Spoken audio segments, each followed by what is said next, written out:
ታሪክ መለቃቀሙ እንዴ ምርኮኛ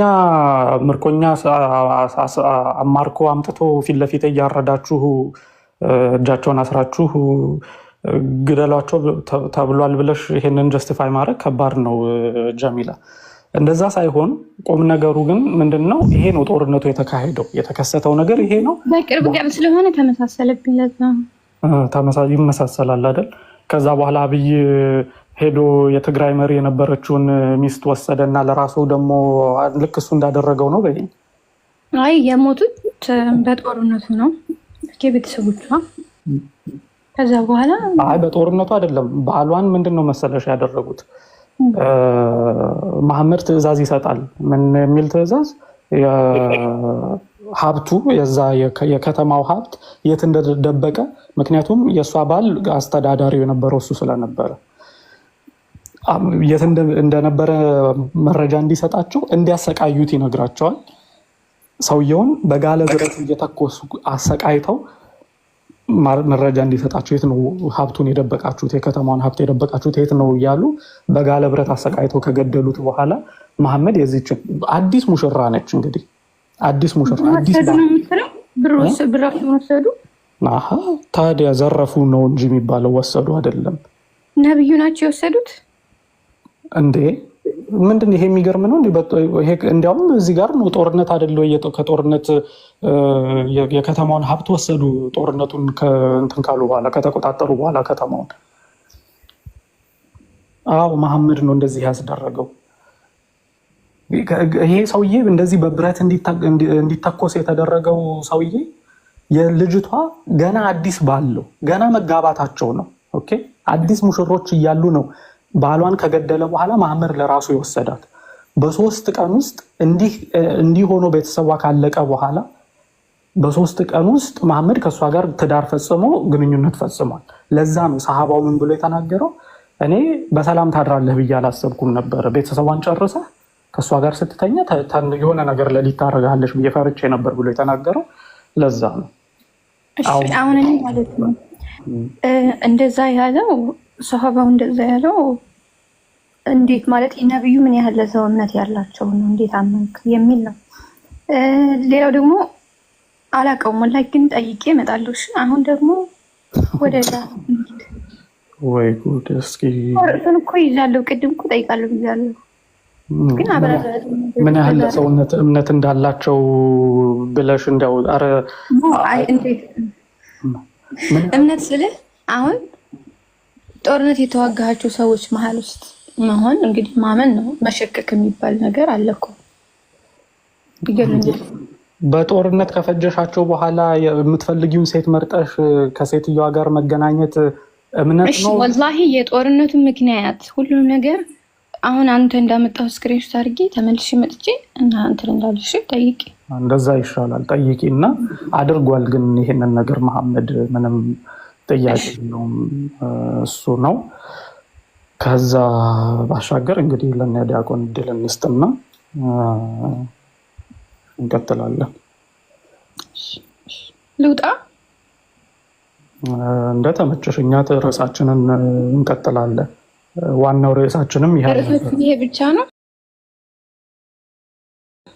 ይሄ አይደለም። ስለ ቁርአን እያወራን ነው። ቁርአን ተገኘ ወይ ስንት ቁርአን ነው ያለው ብለን እያወራን ነው የነበረው። ቁርአን ጠፍቷል እንዴ? ጥሩ ጥያቄ ነው። አይ ብዙ ቁርአን ነው ያለው።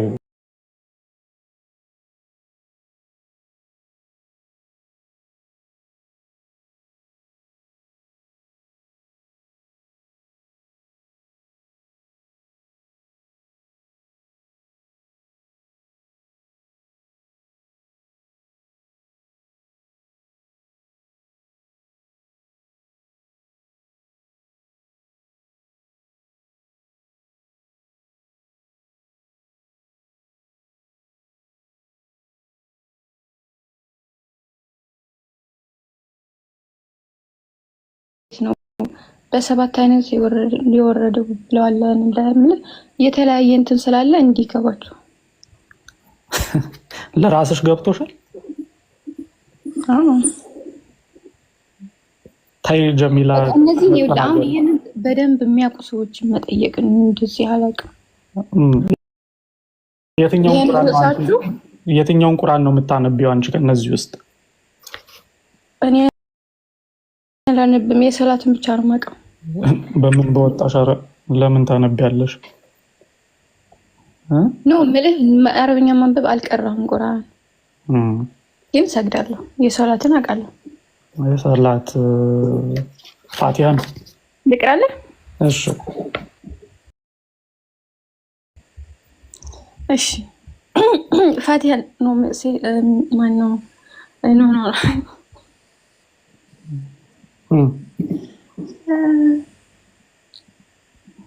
ኖ እኔ በእንትን እኮ ነው የማውቀው፣ በልቤ ነው የማውቀው። በልብሽ እንጂ ጽሁፉን አንብበሽ አታውቂውም? አልቀራውም ቁርአን። አይ ኦኬ እሺ። ለማንኛውም አንቺን ለመፈተሽ ሳይሆን አቀራርሽን ወይ ድምፅሽን የምትቀሪውንስ፣ ቆይ ግን አሁን በድምፅሽ የምትይውን ትርጉሙን ታውቂዋለሽ? ምንድን ነው ትርጉሙ? ብስሚላሂ ራህማን ራሂም፣ በአላህ ስም እጅግ በጣም ርኅሩህ አዛኝ በሆነው።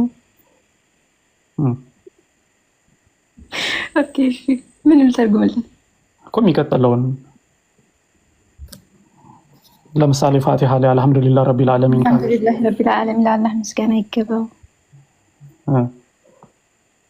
ማሊክ የውመዲን ማሊክ የውመዲን ካልሽስ?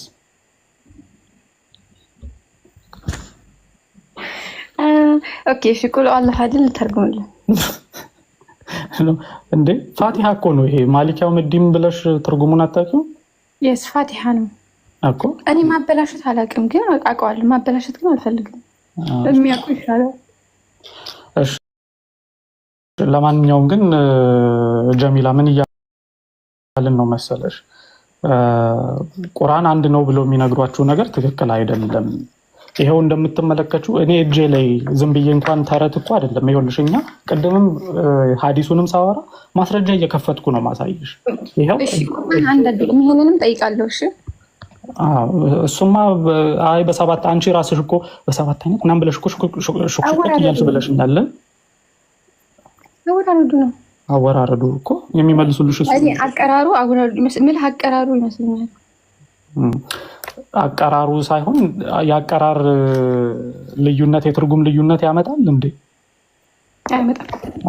አየሽ፣ ትክክል።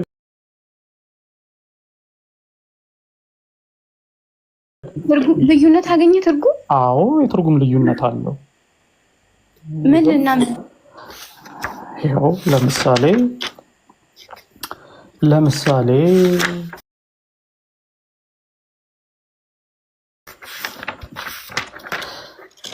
ምን ላሳይሽ መሰለሽ? ኦኬ መሐመድ ተደነቀን እሱን ላሳይሽ። ይኸውልሽ አሁን እዚህ ቁርአን ላይ ምናልባት አንቺ ከምታነቢው ቁርአን ጋርም ተመሳሳይ ነው የሚሆነው። እዚህ ቁርአን ላይ ሱራ 37 12ኛውን አያ ስትመለከቺ በላጅብቱ የሚል አለ። በላጅብቱ ታሪክን ታነባለህ እንዴ? አይ እሞክራለሁኝ። ምንም አላነብም። ግን አረብኛ ታነባለህ? አላነብም። የተወሰነ እና እያነበብክልኝ አይደል እንዴ? የተወሰነ ነው። ልክ እንዳንቺ ሸምድጄ ነው እኔ። ኦኬ ወይኔ አረብኛ ብታነብማ እንዴት ደስ ይል ነበር መሰለኝ። ማሻአላህ ነበር አይደለም? ወላሂ እንደው አንድ ሁለት ሳትል ነበር ሙስሊም የምትሆነው። አቤት አቤት። እሺ አንቺ ጉደኛ ነሽ። አርዲን ዲስትራክት አደረግሽ እኮ በስ ጠፋበት። አርዲ ራሱ አንቺ እኔ በጣም እኮ እየገረመችኝ ነው። አብይ ካለችን በኋላ እኮ ዲስትራክት አደረገች። ራሱ ጠፋበት እኮ በስ ጀሚላ። እኔ እኮ ልንገርሽ እንኳን ትርጉም ፊደል መቁጠር አሁን ይሄንን ያሉ መቁጠር ቀላል ነገር እኮ ነው አይደለ ጀሚላ? አዎ በጣም ቀላል ነው። ቁርአን ማለት ነው በጣም ቀላል ነው። ሰው ልብ ላይ የሚቀመጥ ነው። አላህም የሚጠብቀው በዛ መልኩ ነው። በጣም ህፃን ልጅ ራሱ ችግር የለም። እሺ አንድ ጊዜ ይሄንን ልንገርሽ። የትርጉም ልዩነት አገኘህ ወይ ላልሽው የትርጉም ልዩነት ላሳይሽ። ይሄ ሱራ 37 12ኛው አያ ነው። በል አጅብቱ ይላል። በል አጅብቱ ወያስኸሩና ይላል እዚህ ላይ። በል አጅብቱ ማለት ትርጉሙ ምን ማለት ነው? በማስተባበላቸው እኔ ተደነኩኝ ማለት ነው። ይሄ ተናጋሪው አላህ ነው። እንግዲህ ሰዎቹ ሙሽሪኮቹ ሲያስተባብሉ እኔ ተደነኩ ብሎ አላህ እየተናገረ ነው በዚህ ቁርአን መሰረት። ይሄው ያኛው ቁርአን ምንድነው? ያኛው ቁርአን ደግሞ ስሙ ምንድነው? ይሄ ይሄው ኻለድ ይላል። ኻሊድ ኻለድ ኦኬ። እኔን ራሱ ነው ፎቶ ያነሳሽኝ። እሺ እሱን እንዲያቀባብርሽው ግልጽ ምንድን ነው እባክሽ? የኤክስሬይ ነው መሰለኝ።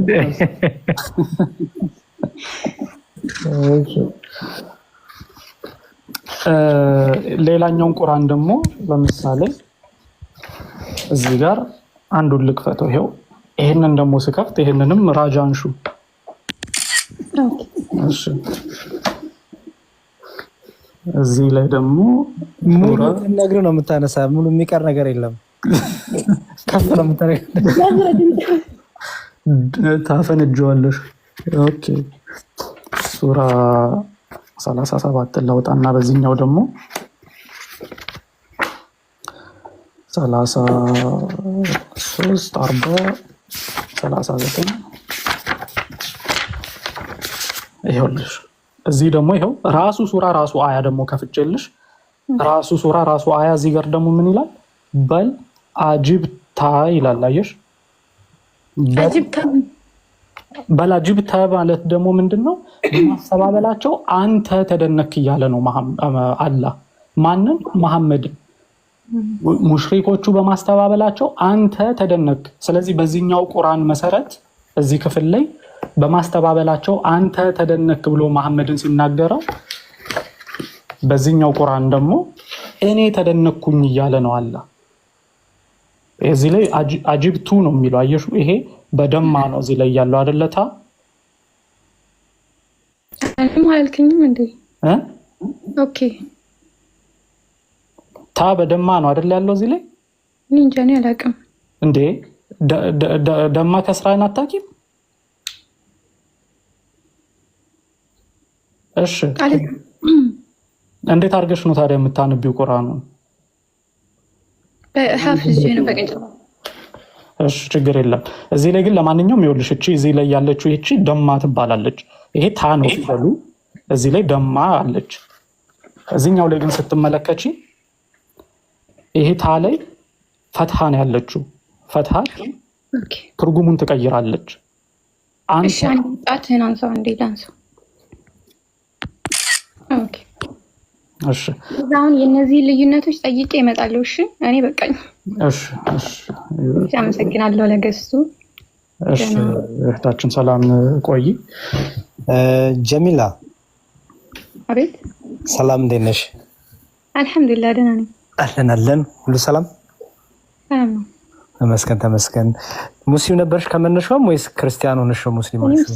ከመነሻው። በጣም አሪፍ ጥሩ። ጥያቄ ልጠይቅሽ፣ የሆነ ጥያቄ ከባድ አይደለም። እሺ በጣም ቤዚክ የሆነ አሁን ደግሞ በጣም ብዙ ያው እያጠናሽ ነው። አሪፍ ነው፣ ጠይቂ። ማጥናቱ ጥሩ ነገር ነው ብዬ አምናለሁ። ሁለት ጥያቄዎች አሉኝ። የመጀመሪያው ጥያቄ አሁን ብትሞች የአንቺ የት ነው የምትሄጂው? ቀብር። ሞች ግን እሺ፣ ያው እንደ ምሳሌ ነው። ቀብር። ነፍስሽ ስጋሽ ወዴት ይሄዳል? ነፍስሽ ወዴት ትሄዳለች? ቀብር ሁላችን ወደ አፈር ነው። ነፍሴ ደግሞ ወደ ሰማይ ትሄዳለች። ሰማይ የት? ሰማይ ጀነት።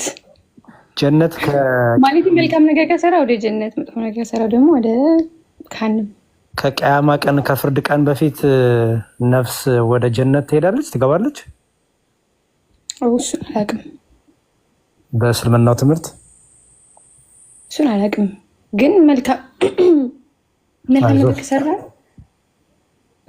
ነገር ከሰራን በእርግጠኝነት የቀብር ጥያቄ የለብንም። መጥፎ ካለንም የቀብር ጥያቄ ያለብን ይመስለኛል። አዎ አሁን ጀነት ክፍት ናት በእስልምናው አስተምህሮ ከቂያማ ቀን በፊት። እሱንም አላውቅም። ኦኬ በጣም ማወቅ ያለብሽ ነገር ይሄ ነው ባይዘ ወይ ምክንያቱም የእምነት መጨረሻው የዘላለም ህይወት ነው አይደለ? መቼም ያው ምናምነው ክርስቲያን ምንኑ ሙስሊም ምንኑ በፍቅር ሲዘም ምንኑ መጨረሻ ላይ ስለምንሞት ቀጥሎ ህይወት አለ የሚል ሐሳቤ ስላለን ነው አይደል? ስለዚህ እሱ ነገር በደንብ ታውቂ ይገባል። የኛ የክርስትና አስተምሮ አሁን ብንሞት ገነት እንገባለን በክርስቶስ ያመንን በክርስቶስ አምነን እንደ መጽሐፉ እንደ ቃሉ አቅማችን እንደቻለ ደካሞች ምንሆንም አቅማችን እንደቻለ ከኛ የሚጠበቀውን እያደረግን በክርስቶስ ጸንተን ብንኖር ገነት ክፍት ናት። ኦልሬዲ ለክርስቲያኖች ገነት ክፍት ናት። በክርስቶስ መሞት ካገኘናቸው አንደኛው ጸጋ ምንድነው እና ዋናው ገነት ክፍት ናት አሁን እና በኋላ እንግዲህ ያው ከጌታ ሲመጣ ያለ መጨረሻ ሲሆን ወደ መንግስተ ሰማይ ነው የምንሄደው ማለት ነው። አሁን ግን አንድ ክርስቲያን በክርስቶስ ያመነ ቢያርፍ ነፍሱን በመቃብር ስጋውን በመቃብር ሆና ሲቀጡ እስከ መጨረሻው ቀን ድረስ የሚል ትምህርት የለንም። ኦኬ አሁን እናንተ ያው ጀነትም አለ ገሃነምም አለ እዛ ነው የምትሄዱት? ከሁለት አንዱ። ያላመኑ በክርስቶስ ያላመኑ በፍርድ ውስጥ ናቸው። ለምሳሌ አሁን አንቺ አላመንሽም እስክትሞቺ ድረስ ግን የእድሜ ይሰጥሻል እግዚአብሔር። ያው ለምሳሌ አሁን ዛሬ ክርስቲያኖች ቤት መተሻል። ስለዚህ የክርስቲያኖችን ትምህርት ሰምተሻል ማለት ነው። በሰማሹ ትምህርት ነፃ ፍቃድ ስላለሽ ያን ነፃ ፍቃድ ተጠቅመሽ ወደ ማመን ብትመጪ የዘላለም ሕይወት ለአንቺ ተዘጋጅቷል። ክርስቶስ ለሁሉ ሞቷል። ለሁሉ ቤዛነቱ ለሁሉ የዘላለም ሕይወት ተሰጥቷል። ያን የዘላለም ሕይወት ግን የሚወስደው ማን ነው? እሺ ብሎ የተሰጠውን የዘላለም ሕይወት የሚቀበል ነው። በክርስቶስ ያመነ ነውና እኛ በክርስቶስ ያመንን የዘላለም ሕይወት አለን ብለን በእርግጠኝነት እንናገራለን። ማነው ኢየሱስ ስለሞተ ነው እናንተ እንትን የማትሉት? ምንም ማን ነው ማለት ገነት የተከፈተላችሁ? ገነት አዳምና ሔዋን አባታችን አዳምና እናታችን ሔዋን ሕግን አጥፍተው ከገነት ከወጡ ከተባረሩ በኋላ ገነት ዝግ ነበረች። ክርስቶስ በተሰቀለ ጊዜ ግን ገነት ተከፍታለች። ለሰዎች ሁሉ የዘላለም ሕይወት ተሰጥቷል። ኦኬ እነዛ አሁን በእንትን ኢየሱስ መጥቶ ሳይሰቀል በፊት የነበሩ ሰዎች የት ናቸው? ገነት ዝግ ስለነበረች ነቢያቱና መልካም የሰሩ በመልካም በእግዚአብሔር ጥበቃ በሲኦል ውስጥ ቢሆኑ ግን በእግዚአብሔር ጥበቃ ይጠበቁ ነበረ። ምክንያቱም ቅዱሳንም አሉ መልካም የሰሩ ሰዎችም አሉ በዛ ጊዜ ግን ቢሆንም ግን የዘላለም ሕይወትን የምታሰጠው ከእግዚአብሔር ጋር እርቅ የምታመጣ ወደ እግዚአብሔር ቤት የምታስገባ ልጅነት የምታሰጠው ገነት የተባለችው ግን በክርስቶስ ቤዛነት የተከፈተችው። ኦኬ አሁን እነዛ ነቢያቶችም አሉ አይደለ? የሞቱ ከኢየሱስ ያንቀላፉ ነቢያቶች አዎ አልሞቱም አንቀላፍተው ነው። ማንቀላፋት ሲባል ያው ሞት ማለት ነው። ይቅርታሽ በመጽሐፍ ቅዱስ እንቅልፍ ይባላል ያው ሞት። ኦኬ ሞተው ግን ጀሃነም ገነት ጎን ሆነው ነው ቆመው ማለት የሚጠበቁት። ሁሉም ገነት ዝግ ነበረች። ይኸውልሽ ባጭሩ አሁን ለምሳሌ ቅድም አሁን አንቺ የጠየኩሽ ለዛ ነበረ። በእስልምናው ገነት ትገቢያለሽ ብትሞቺ ስልሽ አላውቀውም አልሽኝ። ግን ብዙዎቹ አላውቀውም አላልኩም እገባለሁ መልካም ስራ ካለኝ እገባለሁ ማስረጃ ስጪ። ምክንያቱም እኔ እስከማውቀው ገነት ክፍት አይደለችም በእስልምናው ትምህርት። አሁን እሱን ደግሞ ጠይቄ እንትን እላለሁ። እሱ ነው ታዲያየሽ። አሁን ዝም ብሎ እገባለሁ በሚለው ሳይሆን እኔ እናንተን ነው የምጠይቀው። እኔ እንደምገባ እርግጠኛ ነኝ። ኦኬ መልካም ነገር ካለኝ ግን እኔ የእናንተን ትምህርት ነው የጠየቅኩት። አሁን አንቺ እኮ እየነገርኩሽ ነው። አሁን ብትሞቻ አንቺ ገነት ዝግ ናት ለአንቺ ራሱ ነው የምልሽ ያሉት። በእስልምና ያለው ገነት ከቂያማ ቀን በኋላ ነው የምታገኛት። እሱም ያው ሁሉ ህዝብ አሁን ጀነት ዳር ላይ መሆናቸውን እኮ ይኸውልሽ ማስረጃ ላሳይሽ። ቆይ አሪዲ ቆይ እኔ መዝሙር ጋር ነው ማውራ አሪዲ ኧረ ጀሚል አዳምጪው ነው አላደምጥም። እኔ መዝሙር ጋር እያወራህ ነው። ማስረጃ ላሳይሽ ነው። አሪዲ አልፈልግም። አንድ ጊዜ ማስረጃ ተመልከችና ለምንድን ነው እርግጠኛ ነኝ ስላልሽ እርግጠኛ ነኝ ስላልሽ ወይም እሱ ዲያቆን ያነብልሻል። ዲያቆን እዚህ እቺ ይሄንን አንተ እኮ እየነገርከኝ ነው እየሰበከኝ ነው። እኔም እያዳመጥኩኝ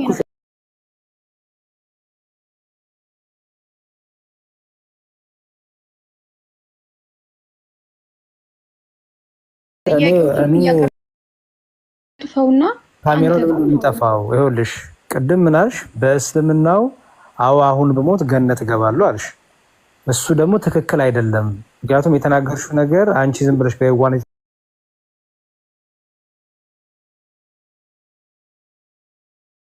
የተናገርሽው እንጂ እሺ፣ አሁን ጀሃነም ውስጥ ነው እያልከኝ። ስለዚህ አንዴ ታለም አንዴ የእስልምናውን ትምህርት ያንብብልሽ። አላቆም ስለሽ ያንብብልሽ። ከዚያ እኛ እነግርሻለን። እኔ የእስልምና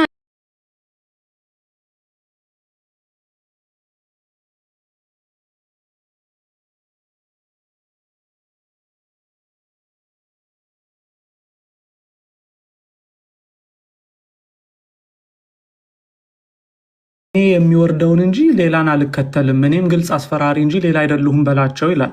ምንድነው እዚህ ጋር የሚለው?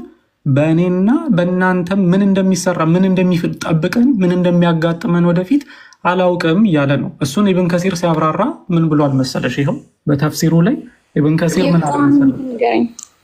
ሱራ 46:9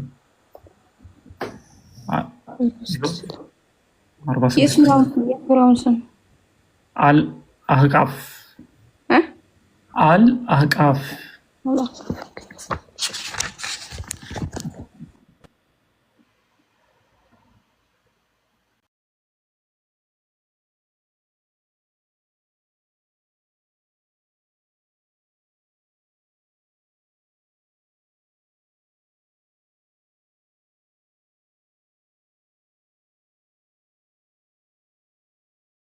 It is not allowed to declare that a specific person will enter Jannah. አይፈቀድም አንድ ሰው ጀና ይገባል ብሎ መናገር እንደማይፈቀድ ነው የሚጠቁመው። በእስልምና አሁን የተናገርሽው ነገር አንቺ ስህተት ነው። እኔማ ጀነት ነው የምገባው ብለሽ መናገርሽ ስህተት ነው፣ አይፈቀድም እኮ። መልካም ነው እኔ አይደለሁም የማውቀው፣ እውነት ነው መግባትና መግባቴ እኮ አይቻልም እንደዛ ማለት። መሐመድ እንኳን ሳይቀር መሐመድ ራሱ ነው ይኸውልሽ እዚህ ጋር መሐመድ እንኳን ሳይቀር እኔ እንኳን በእኔ ላይ ምን እንደሚሰራ አላውቅም እያለ ነው።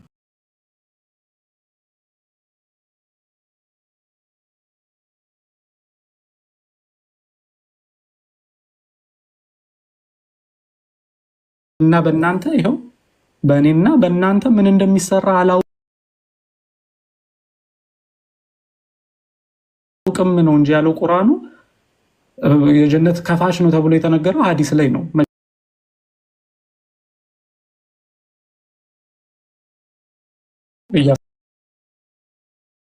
ያሳየውሽ ይኸው ሱራ 46:9 ይኸው አረብኛው። ኦኬ እስኪ ወራድ እንትን ማን ወደ እንትኑ ሙሉን አንብበው። ከመልእክተኛም ብጤ የሌለኝ አይደለሁም የተለየሁ አይደለሁም እያለ ነው። ከመልእክተኛ መሐመድ ነው የሚለው። ኦኬ ከመልእክተኛ ቢጤ የሌለኝ አይደለሁም በእኔም በእናንተም ምን እንደሚሰራ አላውቅም። ታዲያ ነብዩ እኮ ናቸው ያሉት። ታዲያ አላህ ነው በል ብሎ እየነገረው እኮ ቁርአን ነው ይሄ። እስኪ ድጋመው ከዛ ጨርሰው። ከመልእክተኛ ቢጤ የሌለኝ አይደለሁም በእኔና በእናንተ ምን እንደሚሰራ አላውቅም ወደ እኔ የሚወርደውን እንጂ ሌላን አልከተልም፣ እኔ ግልጽ አስፈራሪ እንጂ ሌላ አይደለሁም በላቸው ይላል። አዎ እኮ ነብዩ ናቸው በላቸው ተብለው ያሉን ማለት ነው እኮ። ታዲያ መሐመድ እኮ ነው በእኔ ላይ ምን እንደሚሰራብኝ አላቅም እያለሽ ጀነት እንደምገባ አላቅም እያለሽ እኮ ነው መሐመድ። ምኑ ጋር የቱ ጋር ነው ጀነት እንደምገባ አላቅም የሚለው? በእኔም በእናንተም ምን እንደሚሰራ አላውቅም ማለት ምን ማለት ነው? ይሄ ጀነት ጋር ቆይ ምን አሁን ነብዩ መሐመድ የወረደልኝ ነው እንጂ ማስተላልፈው ሌላ አላቅም ነው ያሉት። ኦኬ እንጂ ጀነት አትገቡም የሚላል እዚህ ላይ። በእኔም በእናንተ ምን እንደሚሰራ አላውቅም የሚለው ወደፊት ምን እንደሚያጋጥም አላውቅም ነው። ወደፊት ነብዩ ያውቁም አላህ ነው የሚያውቀው እኮ። ታዲያ መሐመድ ጀነት ይገባል ብለሽ እንዴት ትናገሪያለሽ ታዲያ? አላህ ነው የሚያውቀው እኮ ነው እያልኩ ያለሁት። ነብዩም ያሉት እንደዛው ነው፣ ቁርአኑም ያለው ያው እንደዛው ነው። የጀነት በር ከፋች ነው መሐመድ አላልሽኝም እንዴ? አሁን ኦኬ እሱን ታዲያ እሱ ቆይ ይሄ የዚህ ርዕስ ማለት ነው ከመጀመሪያው ደግመህ ራሱ ብታነበው ለራሱ ይገባል። ምንድነው ቁርአኑ ነገረው ለነብዩ ነገራቸው። ተፍሲሩን ከፈትኩልሽ እኮ ተፍሲሩ ምን ይላል መሰለሽ? ይሄና ይሄ አሁን ያልከው ላይ አሁን ይኸውልህ እንዲህ የምታሰምርበት ላይ ገነት አትገቡም የሚል እንዳለ ነው የምታሳየኝ። የታል በእኔና በእናንተ ምን እንደሚሰራ አላውቅም ማለት ወደፊት እንደሚያጋጥመን አላውቅም እኮ ጀነት ልግባ አላውቅም ምን ማለት እኮ ነው ይሄ? ጀነት አላውቅም እንዴት ነው ምን አሁን የጀነት በር ከፋች ነው አልሽኝ እኮ ማለት። ታዲያ የጀነት በር ከፋች ከሆነ አውቋል ማለት አይደል እንዴ? እኮ አላህ እኮ ቃል ገብቶልናል በእኔ ያመነ ጀነት እንደሚገባ በአላህ ያመነ ጀነት እንደሚገባ እሱ ቁርአን ላይ ተነግሮናል። ታዲያ ሁለት የሚጋጭ ነገር እኮ ነው የምትነግሪኝ። የቱ ጋር የሚጋጩ? ይሄ በእኔና በእናንተ ምን እንደሚሰራ አላውቅም ብለሽ እየተናገርሽ እንደገና እኮ ናቸው እንደዛ ያሉት እንዴ? የቱ ጋር ነው እየተላለፈን ያለ ነው? አልሰማም እንዴ በደንብ? እሺ ያው እንድገመው፣ እኔም አልገባኝ እውነት። እስኪ እንድገመው ከመጀመሪያው መልስልኝ እንትን ነው። ኦኬ አላህ እንደዚህ በል ብሎ እያዘዘው ነው መሐመድ። ኦኬ ከመካከላችሁ ኖ ከመልእክተኞች ቢጤ የሌለኝ አይደለሁም፣ በእኔም በእናንተም ምን እንደሚሰራ አላውቅም። ምን ማለት ነው ይሄ? ይሄ ማለት ሌላም ነቢያቶች ነበሩ ነው በፊት። እኔ ብቻ እኔ አይደለሁም ነቢ፣ ግን ከበፊት ነቢዮችም ነበሩ እኮ። እሺ ይሄኛው ይሄ ያቀለምኩት ቦታ ምን ማለት ነው? በእኔም በእናንተም እንትን የሆነ ብዥ ብሏል። እኔ በደንብ እየታየኝ አይደለም። በእኔም በእናንተም ምን እንደሚሰራ አላውቅም። አዎ አያውቁም። ነቢዩ አላህ ነው ሁሉንም የሚያውቀው። ምን ማለት ነው? ምን ማለት ነው?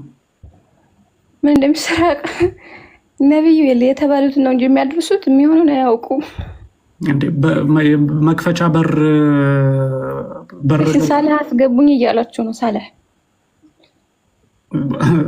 ይቅርታ ለመጠየቅ ነው የምትመጣው። ሳላህ ዛሬም አስገቡኝ ብለህ ኮሜንት ታደርጋለህ። ይቅርታ ለመጠየቅ ነው የመጣሁት ብለህ ኮሜንት አድርግ ከዚህ በኋላ ብዬ ነግሬሃለሁኝ እኮ። ይቅርታ ስትጠይቅ ነው አንተ ከኔ ጋር ማውራት የምትጀምረው። እኔ ከውሸታም ሰው ጋር አላወራም። ኦኬ አሁን እኔ አላውቅም። ኦኬ ምን ልበል እኮ አላውቅም ማለት አንድ ነገር አላወራ። እኔ ደግሞ ወላሂ ባነበብከው ደግሞ የገባኝን ነገርኩህ። ኦኬ ነብዩ ይኸውልሽ አንቺ ምን አልሽኝ መሰለሽ? ዲያቆን እንዳትሄድ ተመለስ። በእኔም በእናንተ ምን እንደሚሰራ አላውቅም ብሎ መሐመድ ተናግሯል እዚህ ላይ። እንደዚህ ብሎ ከተናገረ ደግሞ ጀነት ልግባ አልግባ አላውቅም ማለት ነው አይደለም? እንዴት ነው? በምን አማርኛ ነው የተረጎምከው? በእኔም በእናንተም ምን እንደሚሰራ አላውቅም ማለት ምን ማለት ነው?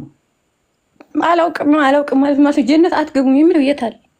ልግባ አልግባ አላውቅም ማለት ነው አይደለም እንዴ? ልግባ ማለት የት አለ? ልግባ ራሱ እዚህ ላይ የለም እኮ። ምን እንደሚሰራ አላውቅም። ይኸው ይሄና የመሳሰሉት ክፍሎች የሚያሳዩት አንድን ሰው ጀነት ይገባል ብሎ መናገር የተፈቀደ እንዳልሆነ ነው ብሎ ይናገራል እዚህ ላይ እኮ። ኤክሰፕት መሐመድ ይገባሉ ብሎ ከተናገረላቸው ሰዎች በስተቀር ብሎ ደግሞ ያብራራል እዚህ ላይ። የቁርአኑ ክፍል ግን ምን ብሎ ነው የሚናገረው? በእኔም በእናንተም መሐመድ በእኔም በእናንተም ምን እንደሚሰራ አላውቅም ካለ ወደ ጀነት ልግባ አልግባ አላውቅም ብሎ እየነገረች ነው አይደለም? ይሄ ምንም አይገናኝም ወንድሜ። በያንቺ ከሚያውቁ ሰው ጋር አውሩ። ከኔ ጋር የምትጨቃጨቃቸው ቦታ ይልቀቅለት። ለማንኛውም ግን ቁም ነገሩ ምንድን ነው መሰለሽ? አንቺ እንዴትም አድርገሽ ውስጥሽ መቼም ያው ገብቶሻል። እዚህ ጋር ላለማመን ፈልገሽ ነው። ወላሂ አይደለም፣ ላለማመን አይደለም ምንም። እስኪ አንድ ጊዜ ልናገር እና ካልሆነ ወይታችም ሆነሽ የቀረውን ማዳመጥ ትችላለሽ። ግልጽ ነው። በእኔ ምን እንደሚሰራ አሁን እኔን መተሽ ስትጠይቂኝ አይ እኔ በእኔ ምን እንደሚሰራ አላቅም ብዬ ከነገርኩሽ ወደፊት ምን እንደሚያጋጥመኝ አላቅም፣ ጀነት ልግባ አልግባ አላቅም እያልኩሽ ነው። ኦኬ አላቅም። መሐመድም በእኔ ምን እንደሚሰራብኝ አላቅም አለሽ። በእኔ ምን እንደሚሰራብኝ አላቅም ካለ ልግባ አልግባ አላቅም ማለት ነው እያለ ነው መሐመድም። አይ አንቺ ደግሞ መተሽ ምናልሽ? አይ የጀነት በር እኮ ከፋች መሐመድ ነው። የጀነት በር ከፋች ከሆነማ መግባቱን አውቋል ማለት ነው። ይሄ ከቁርአኑ ክፍል ጋር ተጋጅቷል ማለት ነው። ሐዲስ የለም እንደዛ የሚል እያልኩሽ አይደለም። ከቁርአኑ ክፍል ጋር ግን ተጋጅቷል። ስለዚህ እስልምና የሚያስተምርሽ ምንድን ነው? አሁን በጣም አስምረህ ያነበብካት እንትን ወላሂ ለሚሰማ ሰው ግልጽ ነው። ነብዩ አላህ ነው ሁሉም ነገር የሚያውቀው። ነብዩ ማለት የተነገራቸው ነው የሚያስተላልፉት እንጂ ይሄ ነው ግልጹ መልእክት ይሄ ነው። ካስነበብከኝ ያየሁትኝ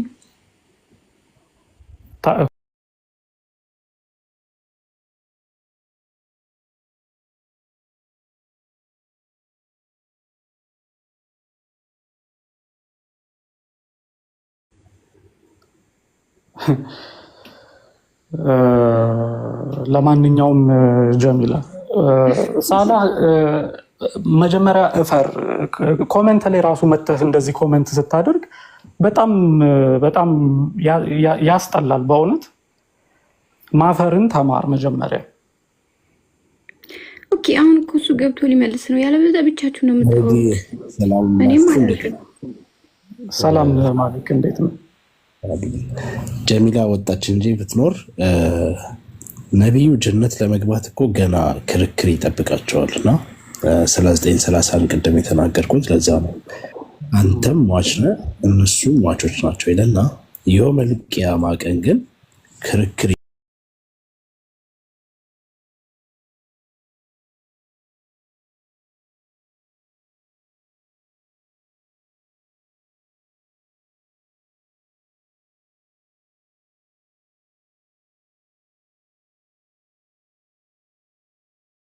ሱራ 32:13 ላይ ባሻንም ኖሮ ነፍስን ሁሉ ቅንነቷን እምነቷን በሰጠናት ነበረ፣ ግን ገሃነምን ከአጋንንትና ከሰዎች የተሰበሰቡ ሆኖ በእርግጥ እሞላለሁ በማለት ቃሉ ከኔ ተረጋገጠ ይላል። ስለዚህ አላህ ሙስሊሞች ጀነት እንዲገቡ ፍላጎት አለው? ሰዎች ጀነት እንዲገቡ ፍላጎት አለው ካለ ነው።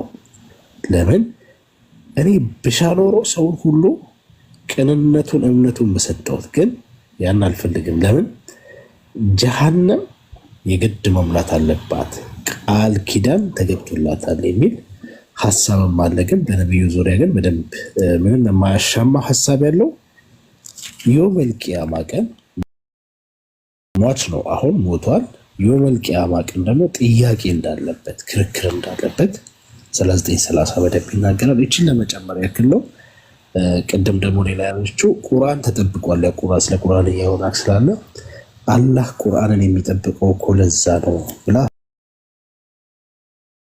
የተናገረችው የትንሽ ሀሳብ። አዎ ሱራ 15:9 ላይ እንደዛ ይላል። ግን አላህን እንዳንከተል ከሚያደርገንና እስልምና እንዳንቀበል ከሚያደርገን አንዱና ትልቁ እሱ ነው። ለምን አምላክ ከሆነ አይወስም፣ አምላክ ከሆነ ቃሉን ስለሚጠብቅ ቁርአንን እኛ ወረድነው እኛ እንጠብቃለን አለ። ጠብቆታል ብለን ቼክ ስናደርግ አንዴ ሳላ ሳሄድ በፊት ይቅርታ ላቋርጥ። ከመሄድ በፊት ሳላ በዛው ለምን እኔ ቤት እንደማትገባ ንገራቸው ሂድና። ኦኬ ላይቭህን ስትከፍት ሂድና ንገራቸው ምን አይነት ውሸታም ሰው እንደሆንክ ታውቀዋለህ እኮ ታውቀዋለህ። እያወቅህ አሁንም መልሰህ አስገባኝ ብለህ ስትናገር ታውቀዋለህ። እኔ እንደገና እየደገምኩ በመጣው ቁጥር ቪዲዮ ስከፍት አልገኝም።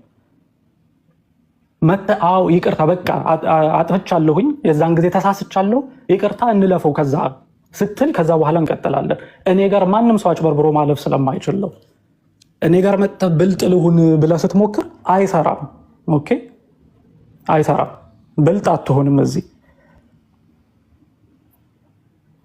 ተሳስቻለሁ ማለትን ስትለምድ፣ አለበለዚያማ እንደፈለክ እንደ ልብህ እየዋሸህ ከአንተ ጋር ማን ያወራል? ኦኬ ውሸትን ተው መጀመሪያ፣ ውሸትን ተው፣ እፈር መጀመሪያ። እኔ እኮ የሚገርመኝ ሳታፍር ያንን ነገር ደግሞ ሳትተው መልሰህ እንወያይ። እንዴት ሃው ዱ ዩ ኤክስፔክት ከአንተ ጋር ሰው ይነጋገራል ብለህ እንዴት ነው ኤክስፔክት የምታደርገው? ሆነስትሊ በጣም ነው የሚገርመኝ። እኔ ፊት ለፊቴ እየዋሸኸኝ እንደሆነ እያወቅኩኝ መልሼ ከአንተ ጋር ወይ ችግር የለም በቃ ያንን ዝም ብዬ ልለፍና ከዛ በኋላ ከአንተ ጋር መልሼ እወያያለሁ። ይሄንን ኤክስፔክት ታደርጋለህ? ትንሽ ኢንቴግሪቲ የሚባል ነገር የለህም? ትንሽ ትንሽ ታማኝነት ማለት በጣም በጣም ብዙ ሪስፔክትን እንትን ይልልሃል። ኦኬ ከኔ ጋር ማውራት የምትችለው ያንን ነገር አድሚት ስታደርግ እንደተሳሳት ያኔ መተህ ትነግረኛለህ። ላይቭን ስትከፍት በዛው ነገራቸው። ይሄንን ሶሪ ቀጥሉ ማሊክ።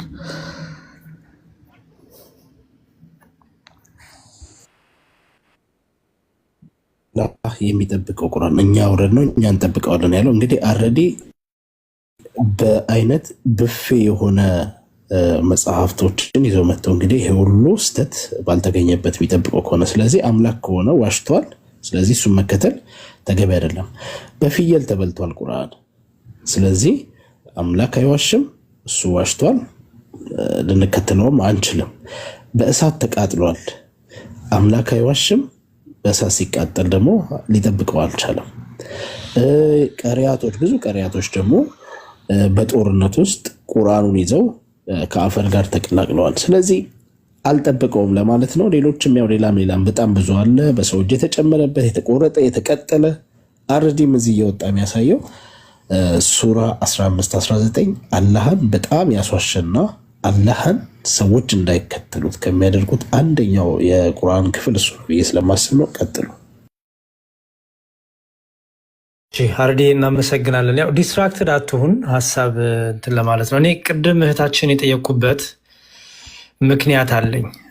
ምክንያቱም በእስልምናው ጀነት እንግዲህ ከቀያማ ቀን በፊት እንገባለን ካሉ ማናቸውም ሙስሊሞች እሱ መረጃ ቢጽፉልን ከታች እንኳን ቢጽፉልን በጣም ደስታዬ ነው። አሁን ስንሞት ነፍሳችን ወደ ጀነት ስጋችን ግን በመቃብር ነው የሚቀረው የሚለው እሱ ውሸት ነው። ምክንያቱም የመቃብር ቅጣት የሚባል አለ። በመቃብር ነፍስ አለ። እሱም በኋላ ወይ ማሳየት ካለብን አሳያለሁ። ብቻ ግን ትናንት ከአረፋ ጋር ተያይዞ ጥያቄ ጠይቀን ነበረ። ያው ከሞት በኋላ ያለ ህይወትም ጋር የተያዘ ስለሆነ ማለት ነው። ይህ ሐዲስ ሰሂህ ቡኻሪ 47:30 ላይ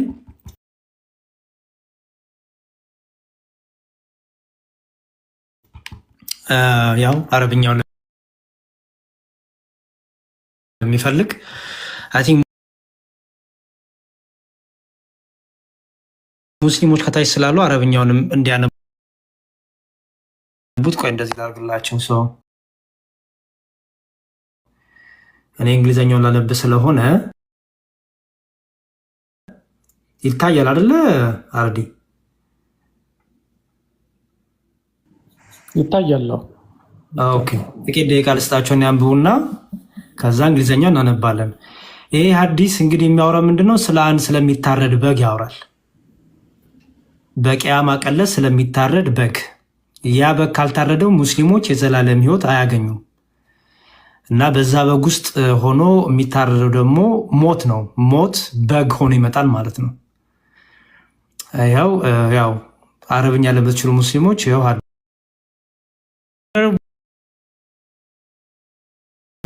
will call አንድ እንትን አዋጅ ይታወጃል። ምን የሚል ኦ ፒፕል ኦፍ ፓራዳይስ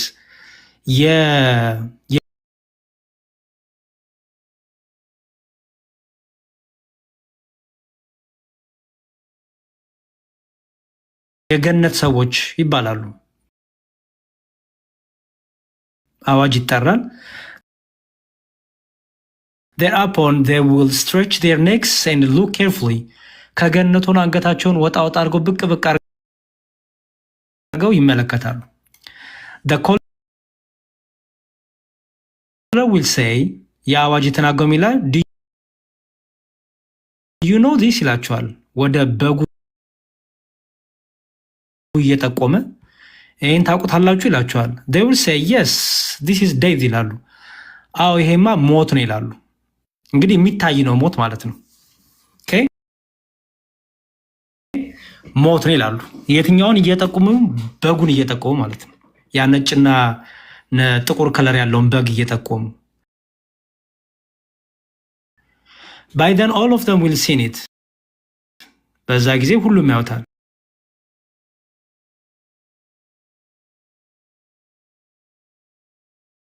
then it will be announced again ለጀሃነም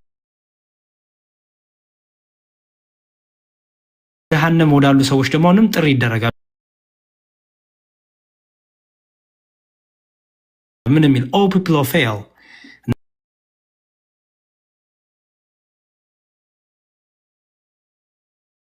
እናንተ የገሃነም ሰዎች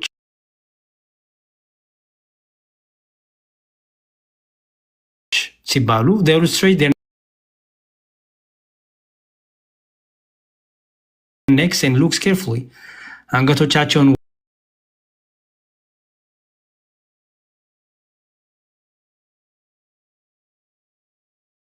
ወጣ ወጣ እያደረጉ ቀና ቀና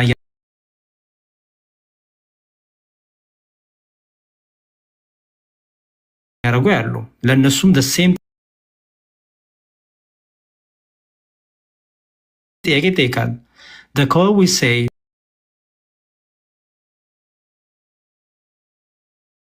do you know this ይሄ ምንድነው ይባላሉ። they will say yes this is death እናውቃለን ይሄ ሞት ይላሉ። and by all then all them will have seen it በጀነት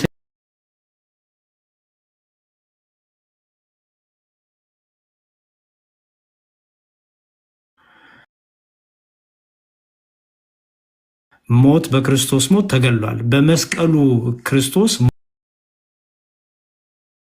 ሞትን ገሎታል። በመስቀሉ ሞትን ስለገደለው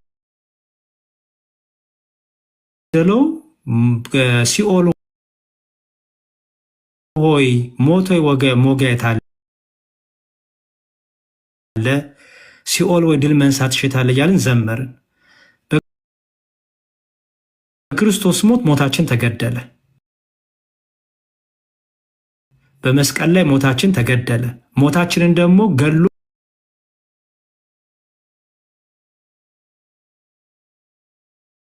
ራሱ በ3 ቀን ተነሳ።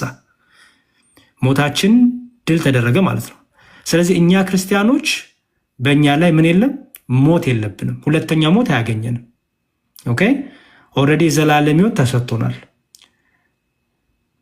ከዚህ በኋላ እናንተ አባቴ ብሩካን ኑ ወደ ተዘጋጀላችሁ ቦታ ግቡ፣ ኦር ደግሞ እናንተ እርጉማን ሂዱ ወደ ዘላለም እሳት ሂዱ የሚለው ያቺ ቀናት እንጂ የምንጠብቃት ድጋሚ በሰማይ የሆነ በግ ታርዶ የሆነ እንደዚህ ሆኖ የሚባል ነገር የለም። እና ይህንንም ቢያስረዱን ደስ ይለኛል።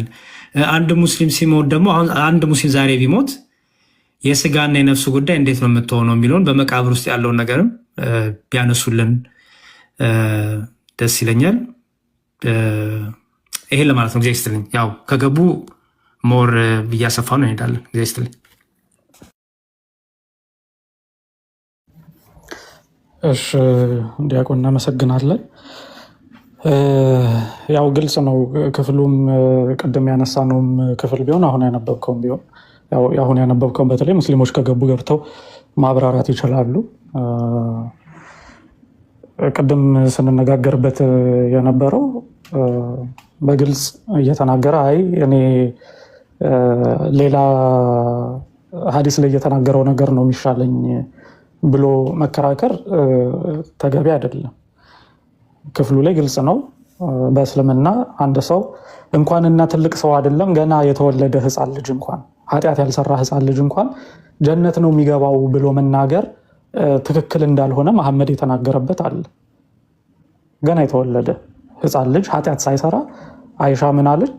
ይሄ ልጅ ወደ ጀነት ነው የሚሄደው ብላ ስትናገር መሐመድ ኧረ አይሻ እንደዛ ላይሆን ይችላል፣ ምክንያቱም አላህ ሰዎችን ሲፈጥር ገና አባታቸው ውስጥ ሳሉ ሳይወለዱ ያው in their father's loin ስለሚል ማለት ነው አባታቸው ውስጥ ሳሉ ለጀሃነም የሆኑትን ለጀሃነም አድርጎ ፈጥሯቸዋል።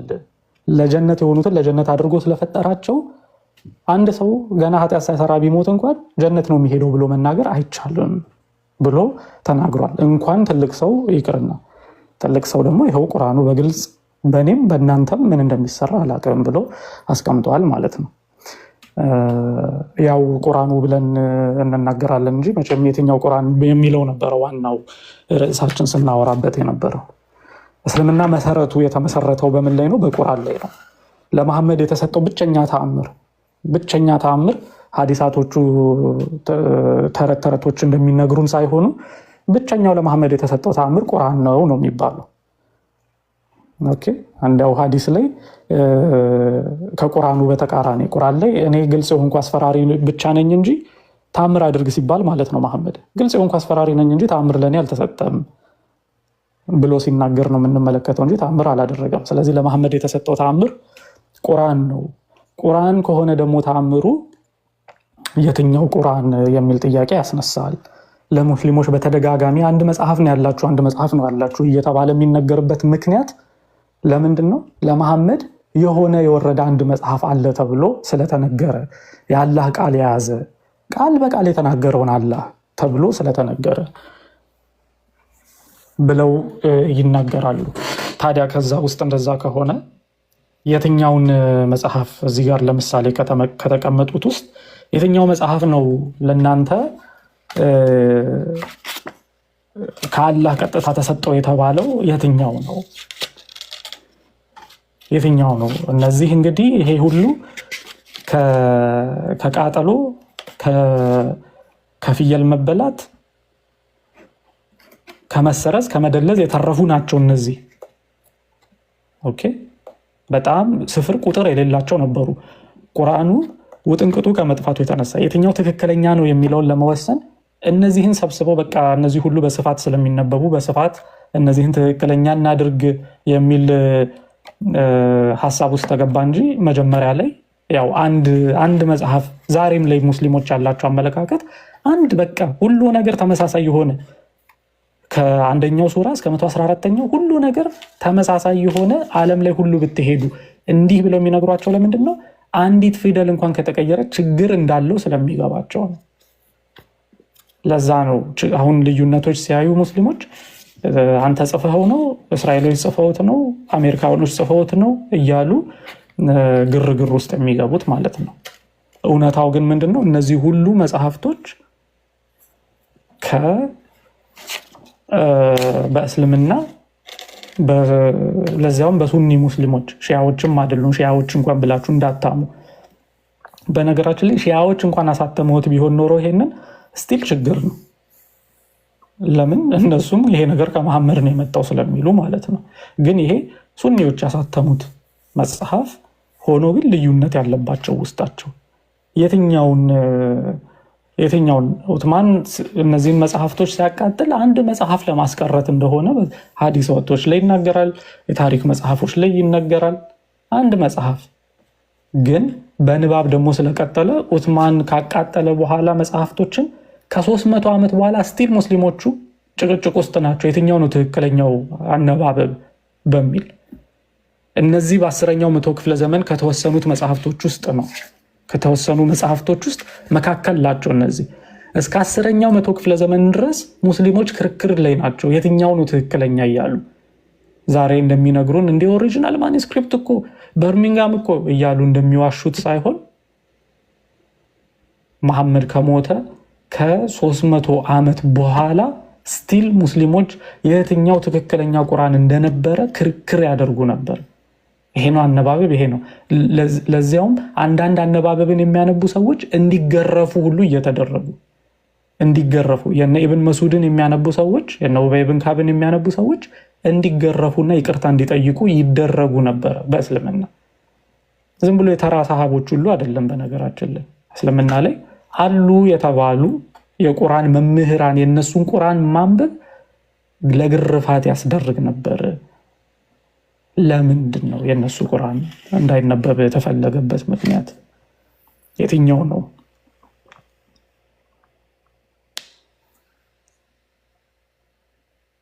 ኦኬ የትኛው ነው? እና ይህንን ብትናገሩ ጥሩ ነው። ሙስሊሞች ቁርአናችሁ የትኛው እንደሆነ ማታውቁ ከሆነ እምነታችሁም የለም ማለት ነው። እምነታቸው የተመሰረተው በቁርአን ላይ ነው። ይሄ ሰው ሰራሽ መጽሐፍ ነው እንጂ እንደሚነገራችሁ ከፈጣሪ ነው።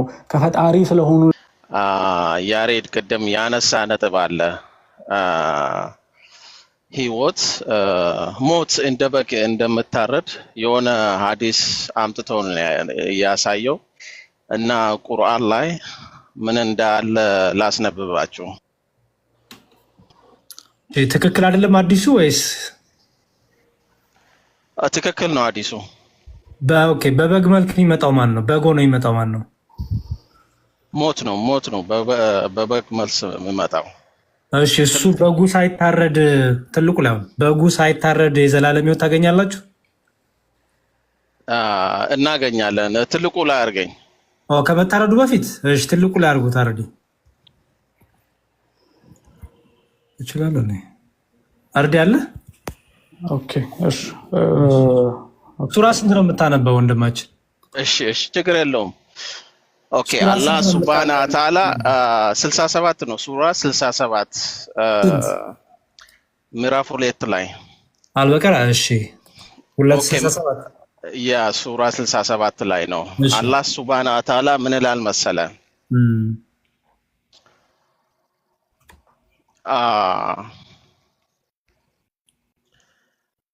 ሙሳም ለህዝቦቹ ብሎ ነው የሚጀምረው። እኔ ጋራ ምን ብሎ ነው የሚጀምረው? ሙሳም ለህዝቦቹ ጎን ለጎን አድርገን አርዲ አንዴ።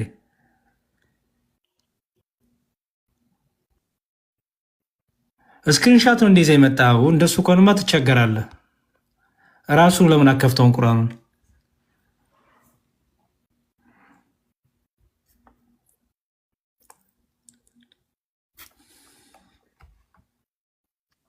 ትክክል ነኝ። 67 2 ላይ ነው። 267 አይደለም? 67 2 ነው። 67 2 ችግር የለውም። እሺ መጀመሪያ 267 ስላልከኝ ነው። እሺ 67 ሱረቱል አልሙልክ ነው የሚለው። እሺ 2 እሺ ያ የትኛው ስራው የሚለው ነው? ያ የትኛችሁ ስራው ይበልጥ ያማረ መሆኑን የሚለው እዛ ነው። ታነባለህ? አንብበው። እኔ በእንግሊዝኛ ነው ያመጣሁት። አንብበው ነው በእንግሊዝኛ ተርጉም። ኦኬ ምን ይላል? ውስጥ ያሉትም በገሃነም ውስጥ ያሉትም የዘላለም ህይወት ለእናንተ ሆነ ይባላሉ። እሺ ቀጥል። ምን ልቀጥል? እና ይኸው ነገርኩ እንጂ ወንድሜ ምን ልቀጥል? ኦኬ ስለ ሐዲሱ ነው የነገርከኝ። እሺ በእናንተ አሁን አንድ ሰው የዘላለም ህይወት ይሄን መልስልኝ እንጂ ወይ ይሄን ጨርስና ከዛ ወደኛ ትመጣለህ። ኦኬ እኔ እኮ እየመለስኩልህ ነው። አሁን ቁርአኑ በእናንተ መጽሐፍ ቅዱስ እየገባ አዳምጠኝ። ተው ወደ መጽሐፍ ቅዱስ አልገባም። እንዳውም ላስረዳ የእስልምናውን ቢኮዝ ይኸውልህ ህይወትና ሞት ተፈጥሯል። እነሱ ፍጡር ናቸው። ህይወትና ሞት የምትለው ይሄንን ሱራ ከሆነ አይገናኝም። ለሐዲሱ እኮ አልከ ወይንም ላጣል ይችላል። ይሄ ክፍል ስለ ሞት ከሞት በኋላ ስላለው ህይወት ነው የሚያወራው ሱራው። ሞት ህይወት የተባለው እዚህ ጋር ስለዛ ነው ብሎ ይፈታላለሁ። እንደኔ ያወራ ያለው ሞትና ህይወት የተባለው እዛ ጋር የታረደውን በግ በታረደው በግ መልኩ የመጣው ነው እየተናገረ ያለው በትክክል። ይኸውልህ አዳምጠኝ እስኪ አንዴ። እሺ እዚህ ጋር ምንድን ነው የምለው? ህይወትንና ሞትንን ፈጠርኩ ነው የምለው። ከዚህ ምን እንወስዳለን? ህይወትም ፍጡር የተፈጠረች ሞትም ደግሞ እንደዛው የተፈጠረች ነች። ስለዛ ገነትም ሲኦልም የገቡት የዘላለም ህይወት እንዲያገኙ ኢተርኒቲን እቺ ሞት የተፈጠረችው ይጠየቃሉ። የት ጋር ነው የሚያውቋት እቺን ሞት? ኦልሬዲ ሞትን ዓለም ላይ ኑሮት ነው የሚያውቋት።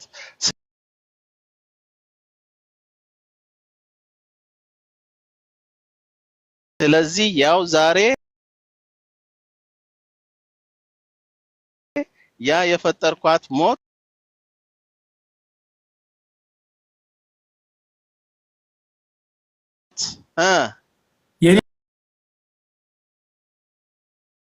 ዛሬ ገብቷል ወንድሜ? እሺ ገብቶኛል። ምንድነው ጥያቄ? እየነገርኩ ነው እኮ። ቆይ ሐዲሱ ላይ ነበረኝ ጥያቄ ምን ነበረ? ንገረኝ። አሁን ሐዲሱ ላይ ነበረኝ ጥያቄ እኔ ምን ነበረ?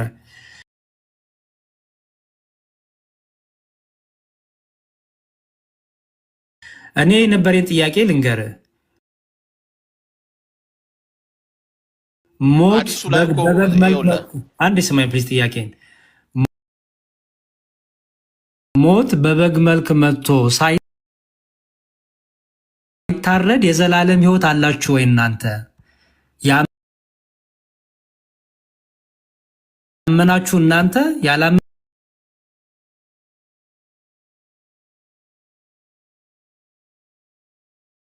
የዘላለም ሞት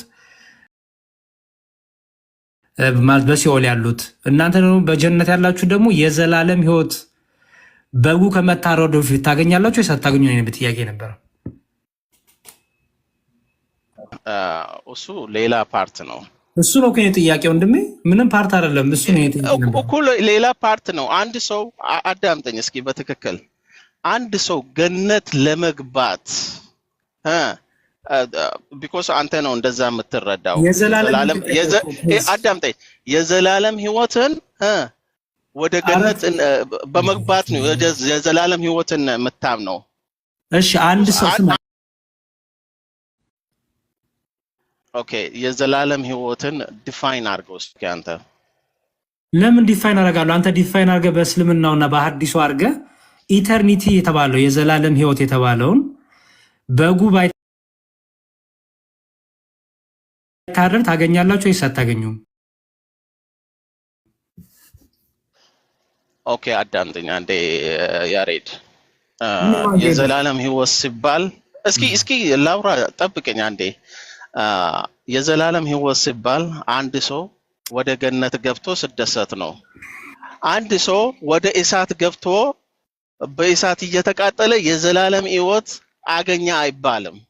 እሺ በጉ ለምን ነው የሚታረደው? እሱ ከሆነ ይኸውልህ እሱ ከሆነ የዘላለም ሕይወት እሱ ከሆነ የዘላለም ሕይወትን አዳምጠኝ እንዴት እናገኛለን መሰለህ? በአላህና ወንድሜ ለምንድን ነው በጉ ለምንድን ነው የሚታረደው? እሱ ንገረኝ። በጉ እኮ ሰዎቹን እኮ ጠየቀ እኮ እቺ ምንድን ናት አለ። ሞት ያውቁታል። ሞት ነች፣ በቃ ታረደች። ጠየቁ። የበጉ መታረድ ምንድን ነው ዓላማው፣ ጥቅሙ? በቃ እነሱን ለማሳየት ነው። ከዛሬ በኋላ ሞት የለም። ሁለታችሁም ገነት የገባችሁ እሳት ውስጥ ሲኦል የገባችሁም ተመልከቱ። የዘላለም ሕይወት ሞት ይሞታል። አዳምጠኝ። በጉ ሳይታረድ ሞት ይሞታል ወይ ወንድሜ? ይኸውልህ እነሱን ለማሳየት ነው። በቃ ሞት የለችም። ሰው ነን እኮ አናውቅም። ለማስተማር ነው እዛ ጋር ያመጣው። እሺ እያዳመጥከኝ ፕሊዝ። በጉ ሳይታረድ ሞት ይሞታል ወይ?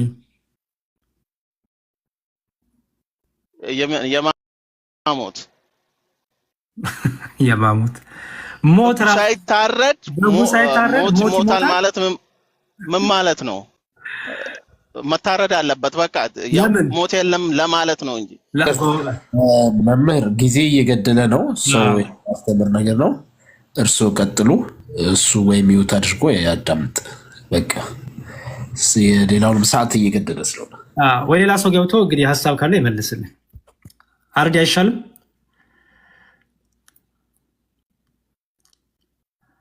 ቱም ግራ ተጋብቷል። ኖ እኔ ግራ አልተጋባኝም። ቢኮዝ መሞት የለም ለማለት ነው። አለቀ። በቃ ጥሩ ጨርሰናልሽ። ሌላ ሰው ገብቶ ይመልስልኝ ካለ ሌላ ሰው ይመልስልን። እናመሰግናለን ወንድማችን። እሺ ሞዴሬተር ያላችሁ በቃ ወይ አስወርዱትና ወይ ሌላ ሰው ይግባ።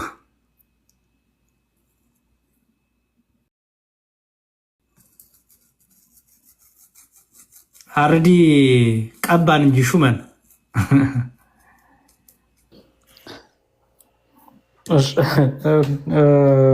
ያለህ እኮ መስሎኛል። ኦልሬዲ ስልጣን እኔ ቢኖረኝ ቅድም አልነበር እንዴ?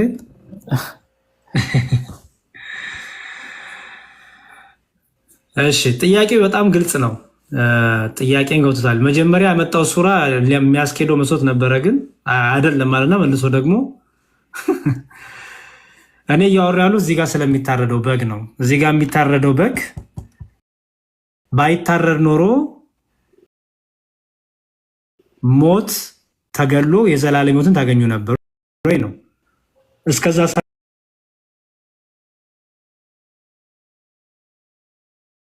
ድረስ ይጠበቃል ማለት ነው። በበግ መልክ መጥቶ እስኪታረድ ድረስ እና ቀጥሎ ደግሞ አርዲ ቢኒ ካላችሁ ቢኒ አለ ወይ መሊክ ወይን ሌላም ሰው ካለ አንድ ሙስሊም ሲሞት የስጋና የነፍሱን ነገር ደግሞ እስቲ እናንተ ደግሞ አስረዱን። በክርስትናውና በእስልምና ያለውን ዲፈረንስ እንድናየው ማለት ነው።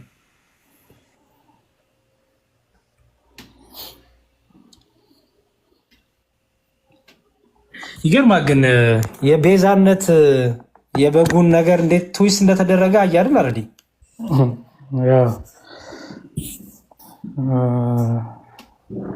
እስልምና ሁሉን ነገር እየወሰደ ትዊስት ማድረግ ነው እኮ።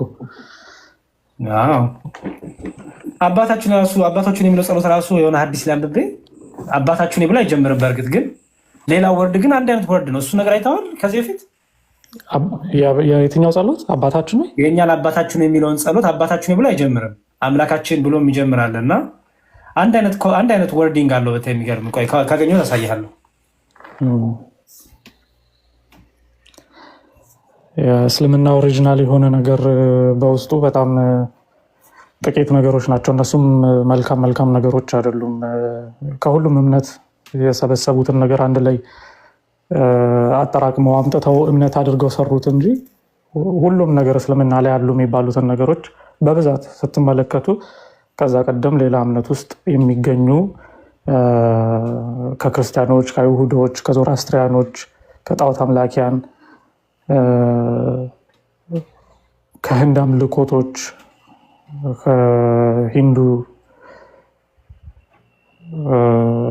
ከሌሎች እንደዚህ ሰብስበው አንድ ላይ አድርገው ያስቀመጡት ነገር እንደሆነ በጣም ግልጽ ነው።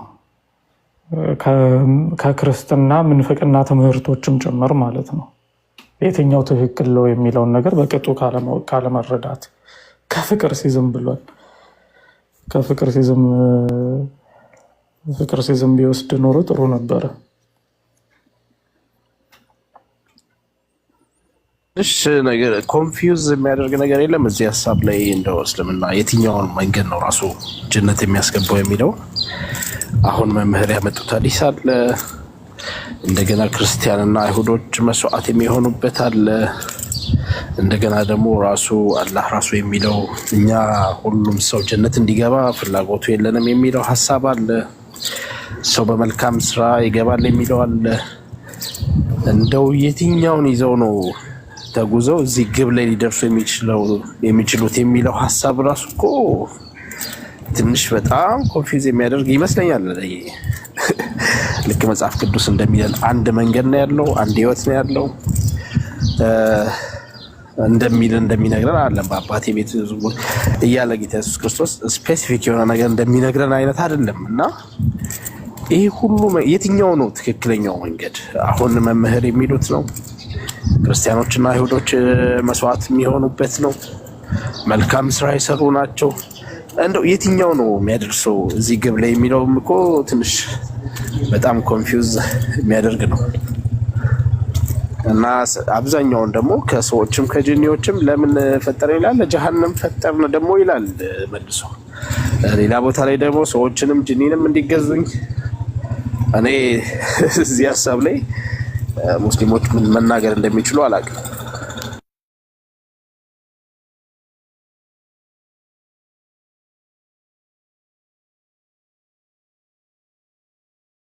እስቲ የሚገቡ ከሆነ እንግዲህ ሀሳብ ቢሰጡን አሪፍ ነው። ቢኒ ተኛ እንዴ?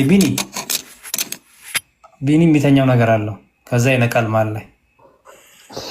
ለነገሩ እኛም ጋር እኮ ሰዓት ሄዷል አይደል? አዎ። አይ በቃ አጠቃልና ረዲዬ የተነሱ ስታነሳቸው የነበሩትን ነገሮች አጠቃልና እንዝጋ፣ ችግር የለውም። እሺ እንግዲህ ከመጀመሪያው ሀሳብ መጀመሪያ ርዕሱ ያው ስንጀምር ለነገሩ ያው በቁርአን ዙሪያ ቢሆንም መጀመሪያ ግን አንድ ምላሽ ሰጥተን ነበር። እሱ ምንድን ነው መሐመድ ሳፊያን ያገባበት መንገድ እንዴት ነው የሚለውን ሙስሊሞች በተሳሳተ ማብራሪያ ሲሰጡ ስለነበረ አይ ነው እስልምና ማስረጃ የሚናገረው ከትክክለኛ ሶርሶች ከትክክለኛ መረጃዎች የሚናገረው ምንድነው? ቤተሰቧን ከጨረሰ በኋላ መሐመድ በ3 ቀን ውስጥ ከሷ ጋር ግንኙነት እንደፈጸመ ሰሃባዎቹም ለሱ ነፍስ ሰግተው እንደነበረ ቤተሰቧን ጨርሰህ በሰላም ታድራለህ ከሷ ጋር ብለን አላሰብንም ትገላለሽ ብለን አስበን ነበር ብለው እንዳሉት ይሄንን ምላሽ ሰጥተናል። እንግዲህ ይሄንን በደንብ ሙስሊሞች እንደዚህ አይነት ታሪክ ስትገቡ አብዛኞቻችሁ መሐመድ እንደዚህ አይነት ነገር አያደርግም ትላላችሁ። ግን ያ በአእምሯችሁ ውስጥ የሚሳልላችሁ መሐመድና ሪያሊቲ ላይ ያለው ወይንም በወረቀት ሰፍሮ ያለው መሐመድ ግን በጣም የተለያዩ ስለሆኑ ነው።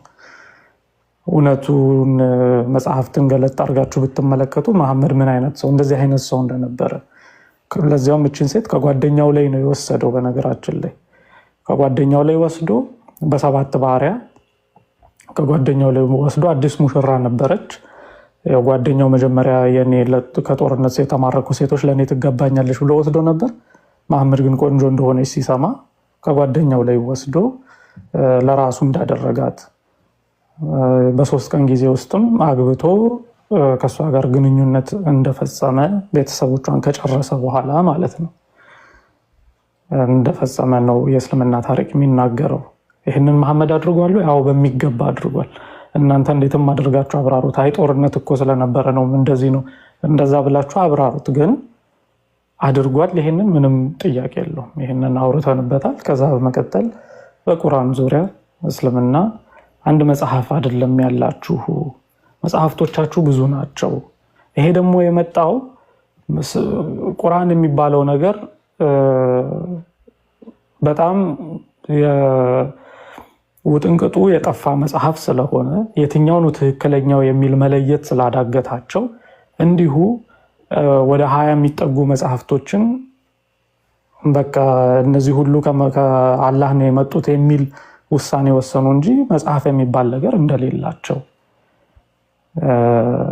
ይሄንን እንግዲህ ሰፋ አድርገን ያው እኔ ስከፍት የምናወራበት ነው። ሌላ ጊዜም እንግዲህ ከፍቼ እናወራለን። የእስልምና ተአምር ቁርአን ከሆነ ቁርአን ግን ደግሞ የትኛው ቁርአን የሚለውን ጥያቄ ያስነሳል። ምክንያቱም ማአት መጽሐፍቶች ስላሉ ማለት ነው። እና ይሄ ነው እኔ አንስቼው የነበረው። ምናልባት ዲያቆን ያንተንም ሀሳብ ጠቅልለውና በዛው እንጨርሳለን ሰዓት ስለሄደ። እሺ እስቲ ይሄን አዲስ አንብብልኝና ተርጉምላቸው። ሚሽካት አልመሳቢ 1555 ነው። ያው እስቲ አንብብላቸው ከታየ አረዲ እና ተርጉምላቸው ፕሊዝ። አቡ ዳርዳ said he heard God's messenger say, if one of you has any complaint, or if a brother of his complains of it, he should say, our Lord God who art in heaven, hallowed be thy name, thy kingdom, thy command is in heaven and the earth. አቡ ዳርዳ እንደዚህ ያለ መልእክተኛ እንደዚህ ሲል ሰማሁት። ማናችሁም ከናንተ መካከል ቅሬታ አቤቱታ ቢኖረው or if a brother of his complaints ወይንም ወንድሙ አቤቱታ ቢያሰማ ቅሬታ ቢያሰማ እንዲህ ይበል፣ አባታችን ሆይ በሰማይ የምትኖር ስምህ ፋዘር የሚለው የለም። በርግጥ our Lord God ነው የሚለው። our Lord God አምላካችን ሆይ ልበሎሽ። አምላካችን ሆይ በሰማይ የምትኖር ስምህ ይቀደስ፣ መንግስትህ ትምጣ፣ ፈቃድህ the command hallowed be thy name፣ ስምህ ይቀደስ፣ thy command is in heaven and the earth፣ ፈቃድህ በሰማይም በምድርም ነው። as thy mercy is in heaven፣ ልክ በሰማይ እንዳለ so place thy mercy in the earth፣ ስለዚህ ምህረትህንም በመሬት ላይ አድርግ። forgive us our faults and sins፣ ኃጢአታችንንም ይቅር በልልን።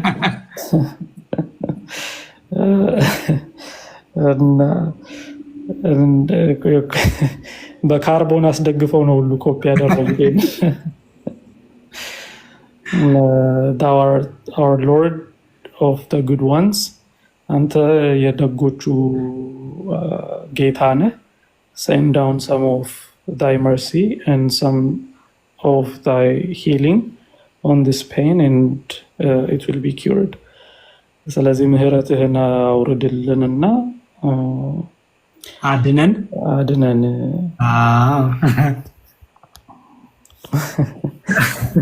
አሜን።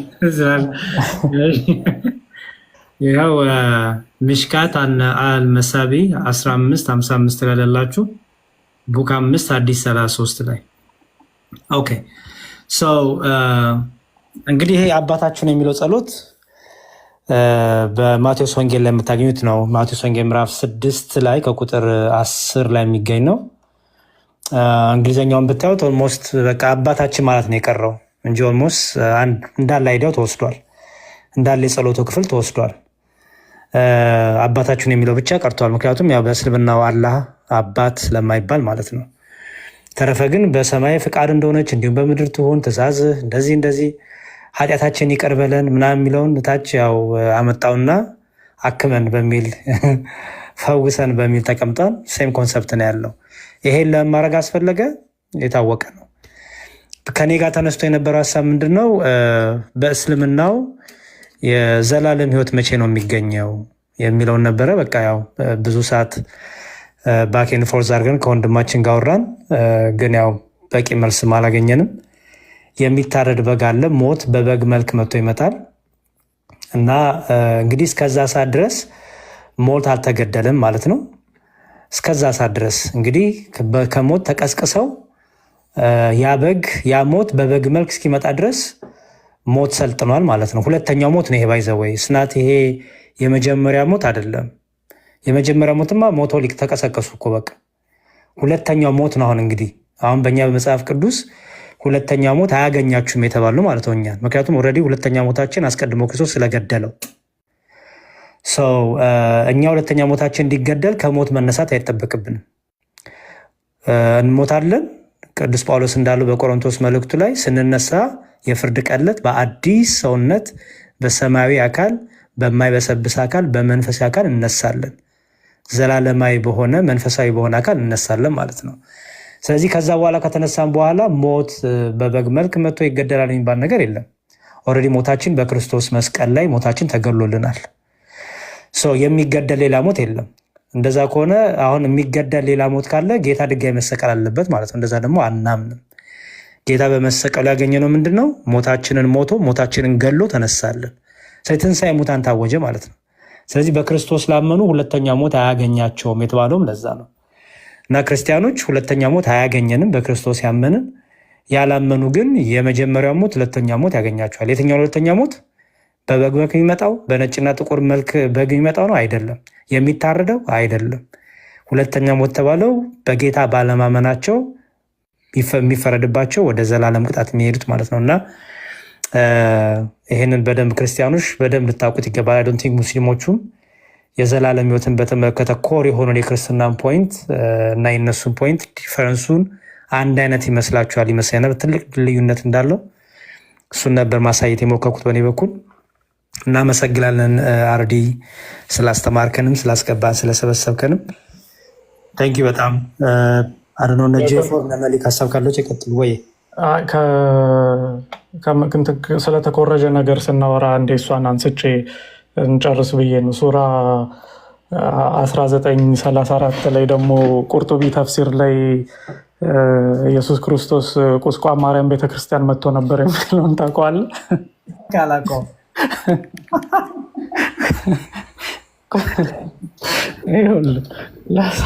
ኒኮላያን ይሄማ በጣም ፈልገዋለሁ። ቁስቋም ማርያም በጣም እኮ ኦኬ። እስኪ ቁስ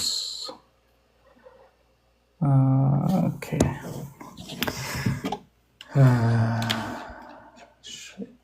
ፈልገውና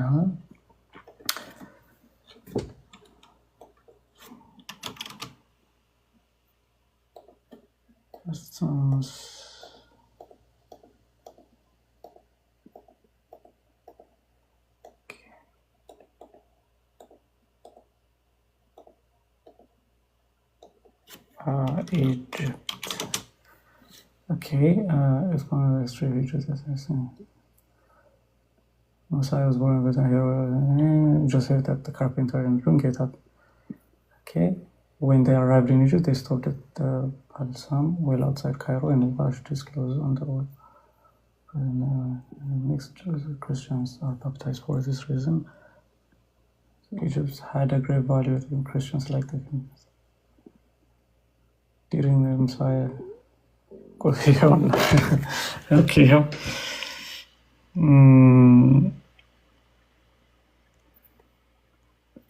ኦኬ ተፍሲሩ ይሄ ነው።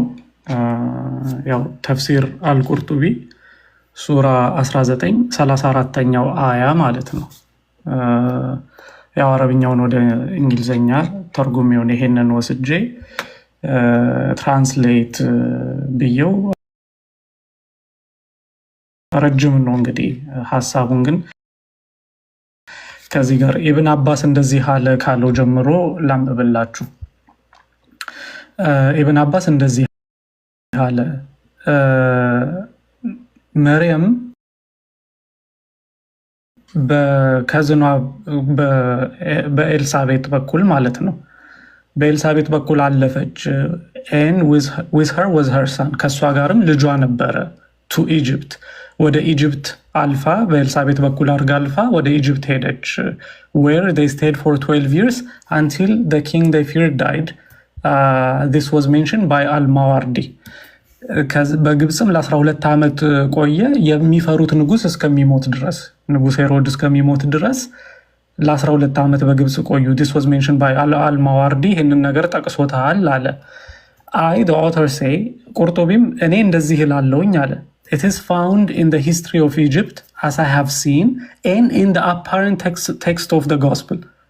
ተመልከቱ ቁርጡቢ እንግዲህ the apparent text of the gospel በወንጌል መጽሐፍ ላይ እንደሚገኘው ብሎ አዲስ ኪዳናችንንም ይጠቅሳል። በነገራችን ላይ ተበረዘ ሳይል አዲስ ኪዳናችንን እየጠቀሰ ምን ይላል? አንደኛ በግብፃውያን ታሪክ ውስጥ በወንጌል መጽሐፍ ውስጥ ምን አለ? that when the Messiah was born in Bethlehem, Herod was the king at that time. መሲሁ በቤትልሔም በተወለደ ጊዜ ሄሮድ ነበረ ንጉሱ። God revealed to Joseph the carpenter in a dream. እግዚአብሔር ለዮሴፍ በህልም ተገለጠለት። Get up, take the boy and his mother and go to Egypt. ተነሳና ልጁንና ህፃኑንና እናቱን ይዘህ ወደ ግብፅ ሂድ and stay there until I tell you በዛም ቆይ እኔ እስከምነግርህ ድረስ for Herod is determined to seek out Isa to kill him. ሄሮድም ኢሳን ሊገለው ስለሚፈልግ በዛ እኔ እስከምነግርህ ድረስ ተቀመጥ ብሎ ነገረው ይላል። So he got up from his sleep, followed his Lord's command, took the Messiah and Mary his mother and went to Egypt. ስለዚህም የጌታውን ትእዛዝ ተከተለ መሲሁንና መርየምን ይዞ ወደ ግብፅ ሄደ። When they arrived in Egypt, ግብፅ በደረሱ ጊዜ they stopped at the balsam well outside Cairo. የባልሳም ጉድጓድ በሚባለው ከካይሮ ወጣ ብሎ ባለ አካባቢ ላይ በዛ ቆሙ and washed his clothes at the well. ልብሱንም በዛ ጉድጓድ አጠበ። ባልሳም only grows and emerges in that land. ባልሳም እዛ መሬት ላይ ብቻ ነው የሚበቅለው. And from it comes the oil that is mixed with the oil with which Christians are baptized. And from it comes the oil. ከዛም ውስጥ ዘይት ይመነጫል ይፈልቃል። That is mixed with the oil with which Christians are baptized. ክርስቲያኖችም ሲጠመቁ ከሚቀላቀለው ዘይት ጋር አንድ ላይ ይቀላቀላል። For that reason, one val during the days of the Egyptians had great value. በዛም ምክንያት አንድ ብልቃጥ በግብፃውያኖቹ ጊዜ ትልቅ ዋጋ ነበረው።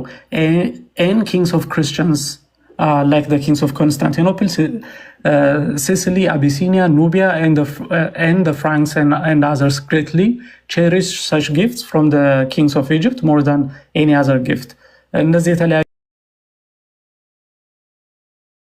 ነገስታት አቢሲኒያን ጨምሮ ኢትዮጵያን ማለት ነው ጨምሮ እነዚህን ስጦታዎች ይሄ ዘይቱን ማለት ነው በጣም እንደ ትልቅ እዛ ቦታ ላይ ብቻ የሚገኝ ስለሆነ እንደ ትልቅ ጊፍት አድርገው ይቀያየሩት ነበር አለ። ከዛ እዚህ ጋር during this journey በዚህ ጉዞ ላይ the Messiah reached the city of Ashmunein and ቁስቋም። በዚህ ጉዞ ላይ መሲሁ አሽሙኔን እና ቁስቋም የሚባል ቦታ ላይ ደረሰ።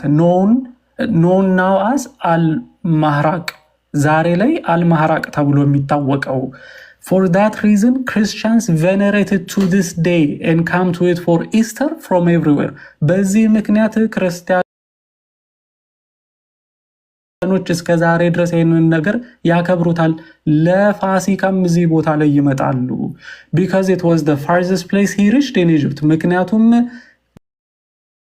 በግብፅ የመጨረሻው ርቀት ተጉዞ የደረሰበት ቦታ ይሄ ስለሆነ from there he returned to the Levant። ከዚህም ተነስቶ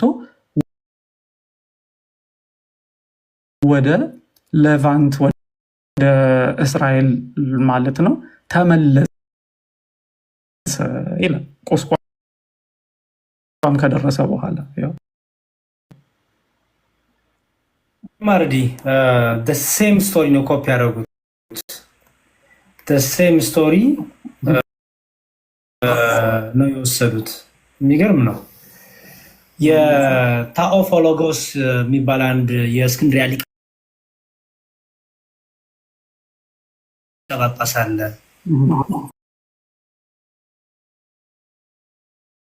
እና እዛ ድርሳነ ማርያም የሚባል እንትን ድርሳን አለው እና እዛ ላይ ስለዚህ ነገር በደንብ ጽፏል። አይገርምም? ከሱ ላይ ወስዶ ይሆናል እንግዲህ ያ ኮፒ የሚገርም ነው። እንዲህ አድርገው አስቀምጠዋል። እንግዲህ ይኸው ኤኒዌይስ ወደፊት በደንብ ቆይ እናያለን። አይ በጣም እንደዚህ ከወጣማ በጣም ብዙ የተወሰዱ ነገሮች አሉ። በጣም ብዙ በደንብ አይቶ በደንብ እነሱን ፊልተር አድርጎ እንዲሁም ማሳየት አለብን። እንደዛ እናደርጋለን። እሺ መልካም። በቃ አይ ቲንክ እነ ብሉ እነ ሀና ጄፎር ማን እንደሆነ አላወኩም። ከታች ፎሎ አድርጉት ይላሉ። ታውቃለህ? አረዲ አላወኩትም። ጂሰስ ኢዝ ዘ ክሪኤተር ይላል አካውንት ስሙ። ሰላም ያ ሰላም ናችሁ? ሰላም ለክርስቶስ ብያለሁ። ሀቢቢ ነኝ። እንዴት ናችሁ? አሃ ሀቢቢ ተፈታብኝ። እንደኛው አካውንት ያን አካውንቴን ሻዳ አስገቡ። ሙስሊሞች ጋር የሆነ ጊዜ መሽኖ ከትላንት ወዲያ ገብተን ውይይት አድርገን በዛው ዘጉብኝ። እንዳልወጣ እንዳልገባ አድርጉ። ሀቢቢ ነው እንዴ? ፎሎ አድርጉ። እሺ ሀሳብ አለ ሀቢቢ፣ ሀሳብ ስጥና ፎሎ አድርጉትላችሁ። እዚህ ያላችሁ ፎሎ አድርጌያለሁ ወንድሜ። እሺ መዝሙር አንድ ፖይንት እዚህ ጋር በቃ ልናገር ነው። ባይ ዘ ዌይ ሳሂህ ቡኻሪም 5988 ላይም ራሱ ከየት እንደሚያመጣ አላህም እንደማይናገረው ተገለጠልኝ የሚላቸው ነገሮች እንዳሉ ውሸት እንደሆኑ ይናገራል። ኢቨን አላህና መሐመድ ራሱ ስምምነት እንደሌላቸው በሚገባ ያ እንግዲህ ተቀባይነት ባለው መልኩ ቡኻሪ 5988 ገብታችሁ ማየት ይችላላችሁ። በጣም በሚገርም መንገድ የመሐመድን ገጸ ባህሪ አስቀምጠዋል። እያንዳንዱ ወረደልኝ የሚለው ወይ ይለያያል። ሁለተኛ ነገር ተናገሬ እና አንድ ጨምሬ ልጨርስ። ሁለተኛ ነገር ደግሞ የምናገረው ሁል ጊዜ ስታስቡት ሂዱና ተፍሲራቸውን እዩ፣ ሂዱና ቁርአኑን እዩ። ቁርአኑን ካያችሁ በኋላ የወረደበትን ምክንያት አስበብ ኑዙሉን ሂዱና እዩ። ነገሩ ከተፈጸመ በኋላ ነው አላህ ወይም አወረደልኝ የሚለው ይሄ ሰውዬ ማለት ነው። ነገሩን እሱ ከተከበረ በኋላ ከፈጸመ በኋላ ወይ ወረደልኝ ይላል። እያንዳንዳቸው ቦታ ላይ ይሄ ነው እየተከናወነ ያለው። ከዛም በኋላ ግን አሁን ግን እሱ ይህን የሚያደርገው ምንድነው? ከአይሁዶች ባህል ይሰርቃል፣ ከክርስቲያኖች ባህል ይሰርቃል፣ ከተለያየ ሰው ከፐርሰናል የሆኑት ከእያንዳንዳቸው ሰዎች እንዳለ ይሰርቃል። መሆን ያለበት ግን እንዴት ነው? ይሁን ከተባለ ወይ ከወረደለት በኋላ ነው ነገሮች መከናወንና መተግበር የነበረባቸው፣ ግን አይገናኙም። ስለዚህ መሐመድ የመሐመድን ገጸ ባህሪ ዝም ብለን ስናይ ሌጀንድ ያደረገችው እሱን ሌጀንድ እንዲሆን ያደረገችው ማን ነው? በዚህም በቃ እንዲቀጥል በጣም ሰውየው በጣም ፌመስ በጣም እንደዚህ እንዲሆን ያደረገችው አንድ ከዲጃ ናት። የሱንም ደግሞ የሚሻቅ ማየት እንችላለን። ከዲጃ በጣም ይሄ በዚህ ጉዳይ እንደመከረችውና የዚህን ባለራዕይ ባለቤት እንዲሆን ያደረገችው እሷ ናት። ሐሳቡንም ከወረቃ ጋር ያገናኘችው ይሄ ተገለጠልኝ የሚል እንዳለ እንዲተውን ያደረገችው እሷ ናት። ሁለተኛ ነገር ደግሞ ከእሷ ጋር በመዞሩ የብዙዎችን ባህሪ፣ የብዙዎችን በዓል፣ የብዙዎችን ሃይማኖት እንዲያውቅ አድርጎታል። ስለዚህ በጣም ለዚህ ያበቃችው አንድ እሷ ናት እና በሚገርም ሁኔታ ይሄን ስናየው ያሳዝናል። ተገለጠለት እስልምና ብቸኛ አምላክ ነው ብሎ ሲያወሩ ሙስሊሞች እኔ የሚያሳዝነኝ አለማወቃቸው ነው። ለዚህ ያበቃችው እንደዚህ ያባለገችው ዱርያ ያደረገችው ዋቴቨር ስለ ዝሙት ራሱ እንዲያስብ ያደረገችው እሷ ናት። የእሷን ባክግራውንድ ብታዩ ባይዘዌ ዱርዬ እንደነበረች ይናገራል። በጣም የእሷን ስለምዞር ገመል ይዛ ስለምዞር የትኛውን ቦታ ላይ በጣም ከባድ ዱርዬ እንደሆነች ከዲጃ ይናገራልና ይሄኛው ራሱ በጣም አሳፍረኝ ነገር ነውና ይሄን ራሱ ሜቢ ትንሽ ተወዛጋግቦባቸው ሙስሊሞች የሚያደርጉትን ነገር ሲያጡ ብቸኛ ነብያችን ያለመዝነት ነው ብሎ ሲያወሩ በጣም ቢግ ሼም ነው።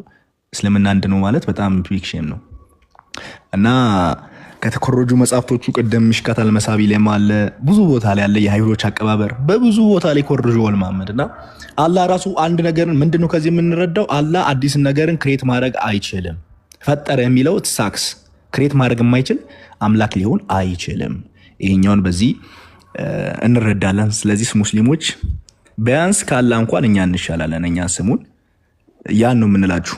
የሚያነብ ቁጭ ብሎ በጀነት የሚያነብ ቁርአንን የሚቀራ ባይዘዌ ኢልቢስ ራሱ አላህን በእውቀት ይበልጠዋል። ኢልቢስ በጣም የተማረ ነው፣ እውቀት አለው። ይሄንም ሙስሊሞች ያውቃሉ እና በጣም ምሁር ነውና አላህ ግን ከእውቀት አንድ ነገር ኤግዛም ማነስ የተነሳ ስለሚረሳ ነው መሰለኝ ቁርአኖቹን የራሱን ቁርአን ይቀራል በጀነት። ዋይ ለምን?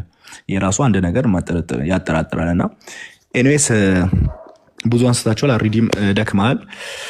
ብዙ ማውራት አልፈለግም። እስልምና ማለት ስኮፒ ያ ነው በቃ አለቀ። ይህን ማየት እንችላለን። ነገም ከነገ ወዲያም ሁልጊዜ የሚወጣበት ነውና አሁን ደግሞ ያወጣት እቺ ሱረቱል መሪም 34 ላይ አልቁርጡቢ የተናገረውን በጣም በሚገርም መንገዱ ይህም ቤተክርስቲያን ሊሳለሙን የመጡት እኔ በጣም ነው የሚያስቁኝ። እኔ አንዳንዴ መሐመድ የኛውን ከየት አስቀምጠው እንደጻፉ አላውቅም፣ ግን ያሳዝናል በጣም እና ደስ ብሎኛል። በቃ አሪዲ በሚገርም ሁኔታ አስቀምጣቸዋል። አንተም ማረፍ አለብህ፣ መሽቷል መሰለኝ አንተ ጋር። 9 ሰዓት ሆኗል ማታ። ቴንኪዩ ሀቢቢ። ሁላችሁም እንግዲህ ፎሎ አድርጉት። እግዚአብሔር ያክብርልኝ ሁላችሁንም።